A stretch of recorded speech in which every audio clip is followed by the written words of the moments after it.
கோமதி மதியம் சுரேஷ கூப்பிட்டு ஊருக்கு வர்றாங்க. இன்னொரு பக்கம் முத்துவேல கூப்பிட்டு கதிரும் ஊருக்கு வந்துடுறாங்க. வந்ததும் கதிரோட சட்டைய பிடிச்சிட்டு, "சக்திவேல் எங்க அண்ணன எதுக்குடா கடத்தி வச்சிருந்தா? எங்க அண்ணனோட சொத்தெல்லாம் அடையறதுக்காக தான் இப்படிலாம் பண்ணியா?" அப்படின்னு அடிச்சிட்டு இருக்காங்க. இந்த நேரத்துல சுரேஷ் கதிர பார்த்துட்டு, அவங்க எதுக்காக போனாங்கன்னு தெரிஞ்சதுனால பாண்டியன கூப்பிட்டு உண்மையெல்லாம் சொல்றாங்க. கதிரோட மாமனாருக்கு கேன்சர். அதுக்கு ட்ரீட்மெண்ட்க்காக தான் கதிர் அவங்க மாமனார சென்னைக்கு கூட்டு போயிருந்தாரு அப்படின்ட்டு உண்மைய சொன்னது பாண்டியனுக்கு அதிர்ச்சியா இருக்குது. ஆனா பாண்டியன் இத யார்கிட்டயும் சொல்ல வேண்டாம். சொன்னா எல்லாராலும் தாங்க முடியாதுன்னு அமைதியா இருக்கிறாங்க. இந்த நேரத்துல முத்துவேல் சக்திவேல் கதிர அடிக்கிறத பார்த்துட்டு தாங்க முடியாம, "ஏய் கதிரோட சட்டையில இருந்து கைய எடுடா" அப்படின்னு சொல்லிட்டு கத்துறாங்க. "என்னண்ணே இவன் உன்னையே கடத்தி வச்சிருக்கான்.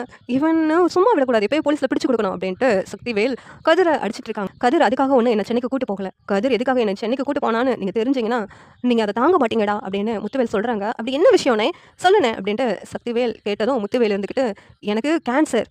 அதுக்கு ஆப்ரேஷன் பண்றதுக்காக தான் கதிர் வந்து என்ன சென்னைக்கு கூட்டு போனான். இந்த விஷயம்லாம் உங்களுக்கெல்லாம் தெரிஞ்சுனா உங்களால தாங்க முடியாதுன்னு" சொல்லிட்டான். கதிர் வந்து இந்த விஷயத்த யார்கிட்டயுமே சொல்லவே இல்ல. அப்படி இருக்கும்போது கதிர போய் நீங்க எல்லாரும் அடிக்கிறீங்க பார்த்தீங்களா? அத பார்த்துட்டு என்னால சும்மாவும் இருக்க முடியாது அப்படின்ட்டு இங்க முத்துவேல் சொன்னதும், கதிர் இருந்துட்டு, "எதுக்கு மாமா? எல்லாரும் வருத்தப்படுவாங்கல்ல" அப்படின்னு கதிர் வந்து சொல்றாங்க. உடனேவும் முத்துவேல் இருந்துகிட்டு, "இல்ல கதிர், உன்ன பத்தி எல்லாரும் தப்பா நெனச்சிட்டு இருக்கிறத பார்த்துட்டு என்னால சும்மா இருக்க முடியாது" அப்படின்ட்டு முத்துவேல் வந்து கதிரோட நல்ல குணம் எல்லாத்துக்கும் தெரிஞ்சுச்சா இப்ப அப்படின்ட்டு சொல்றாங்க. இந்த நேரத்துல, "அப்பா உங்களுக்கு கேன்சரா?"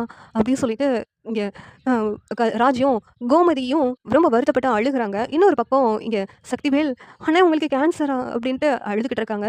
முத்துவேல கட்டி பிடிச்சுட்டு, "அண்ணே சாரிப்பா என்ன மன்னிச்சிடுப்பா. அண்ணன நீ கூட்டு போறதுன்னு தெரிஞ்சு நானு ஏதோ தப்பா நெனச்சுட்டேன். அதுவும் இல்லாம உன் அக்கவுண்ட்ல வேற ரூ. 10,00,000 பணம் போட்டதா அக்கவுண்டன்ட் சொன்னதும், நீ அண்ணன கடத்தி வச்சிருக்கன்னு நான் நெனச்சுட்டேன்" அப்படின்னு சொல்லி சொல்றாங்க. உடனே முத்துவேல் இருந்துகிட்டு, "அது ஆப்ரேஷன் பண்றதுக்காக தான் நான் தான் பணத்த அனுப்பி விட சொன்னேன்" அப்படின்ட்டு முத்துவேல் சொன்னதும், "அண்ணே என்ன மன்னிச்சிடுண்ணே, என்ன மன்னிச்சிடு. நான் தப்பா நெனச்சுட்டேன் எல்லாத்தையும்" அப்படின்ட்டு இங்க சக்திவேல் அழுதுகிட்டு இருக்காங்க. இந்த சீரியல் எப்படி இருந்தா நல்லாருக்கும் நீங்க நெனைக்கிறீங்கன்னு கமெண்ட் பண்ணுங்க. அதோட விஷயத்த லைக் பண்ணுங்க, ஷேர் பண்ணுங்க, சப்ஸ்கிரைப் பண்ணுங்க. Thank you.